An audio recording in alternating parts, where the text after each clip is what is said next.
নমস্কার বন্ধুরা, শ্রাবন্তী কিচেন কুকে আপনাদের স্বাগত। আজকের রেসিপি কাঁচা মৌরলা মাছের তেল ঝাল। বন্ধুরা, মৌরলা মাছগুলো কাঁচাই দিয়ে দিয়েছি তেলের মধ্যে। একটা আলু এরকম সেদ্ধ করা এর ভেতর দিয়ে দিলাম ম্যাশ করে। একটু টমেটো আর লঙ্কা বাটা দিয়ে দিলাম, হলুদ, লবণ, স্বাদ অনুযায়ী, আর কিছু দেবো না। এবার এতে জল দিয়ে দেবো।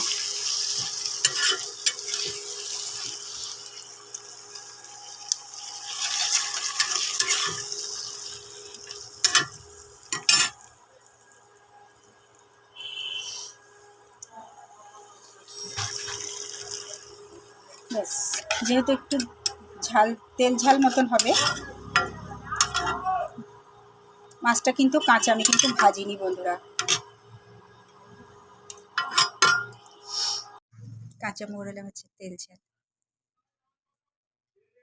এইরকম আরও নিত্য নতুন ভিডিও পেতে শ্রাবন্তী কিচেন কুকে সাবস্ক্রাইব ও পাশে থাকা বেল আইকনটা টিপে দেবেন। নমস্কার।